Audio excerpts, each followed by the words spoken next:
Assalamualaikum warahmatullahi wabarakatuh. Selamat pagi, salam sehat untuk kita semuanya.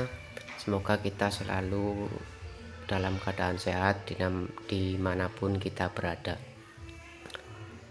Anak-anakku yang kubanggakan, pada pagi hari ini saya akan menyampaikan materi pada pertemuan pertama, yaitu bab pertama, dinamika perwujudan Pancasila sebagai dasar negara. Dalam pembelajaran pada pagi hari ini, yang perlu kalian ketahui, tujuan pembelajarannya adalah: 1. Mensyukuri perwujudan Pancasila sebagai dasar negara yang merupakan anugerah Tuhan Yang Maha Esa. 2. Menunjukkan sikap bangga akan tanah air sebagai perwujudan nilai-nilai Pancasila sebagai dasar negara. 3. Mengamati dinamika yang terjadi di masyarakat, terlebih mengenai praktik ideal Pancasila sebagai dasar negara dan pandangan hidup bangsa. Yang terakhir, merancang dan melakukan penelitian sederhana tentang peristiwa dan dinamika yang terjadi di masyarakat terkait penerapan Pancasila sebagai dasar negara dan pandangan hidup bangsa. Selanjutnya, pada materi bab pertama, KD pertama, saya akan menjelaskan penerapan Pancasila dari masa ke masa.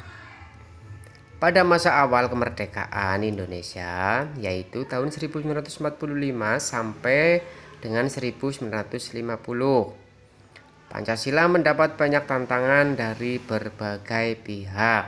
Salah satunya yaitu Belanda. Bahkan dari masyarakat Indonesia pun, masyarakat kita sendiri, ada yang ingin menggantikan Pancasila sebagai dasar negara.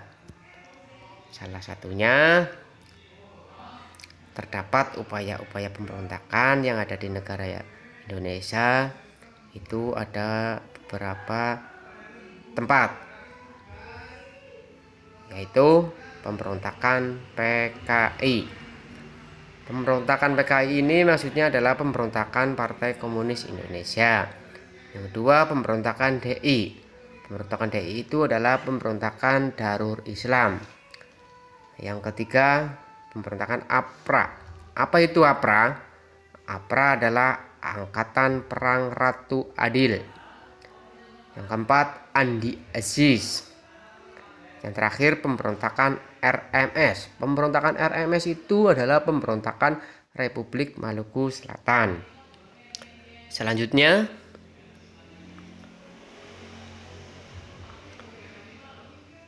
berdasarkan UUDS 1950, di situ adalah gambar Insinyur Soekarno. Insinyur Soekarno adalah orang pertama yang menjadi presiden di negara Indonesia atau kepala negara yang ada di Indonesia. Namun, menjadi kepala negara itu adalah menjadi bagian dari pemerintahan. Namun tanggung jawab pemerintahan berada di tangan Perdana Menteri bersama para menteri-menterinya. Penerapan Pancasila pada periode 1950 sampai dengan 1959 cenderung diarahkan sebagai ideologi liberal. Namun hal ini ternyata tidak menjamin stabilitas pemerintahannya. Maka dari itu, di negara Indonesia akan memulai dengan cara pemilihan umum. Nah, dengan cara pemilihan umum di situ sudah terlaksana. Pertama, dilaksanakannya yaitu pada tanggal 29 September 1955. Terpilih 272 wakil rakyat sebagai anggota DPR. Pemilu ini juga berhasil memilih anggota-anggota lembaga konstituante dengan jumlah 550 orang.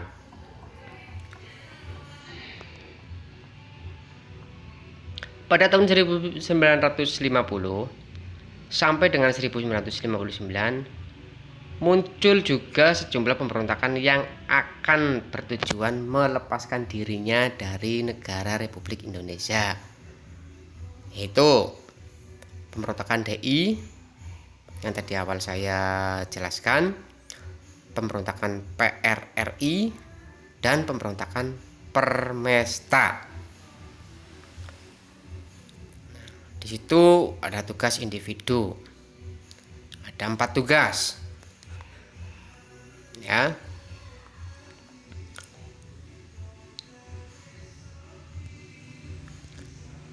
Mungkin untuk pertemuan pertama cukup sampai di sini. Selamat belajar, tetap semangat untuk menjadi anak-anak yang terbaik untuk generasi bangsa Indonesia, untuk lebih baik. Tetap menggunakan protokol kesehatan dan di rumah saja. Terima kasih. Wassalamualaikum warahmatullahi wabarakatuh.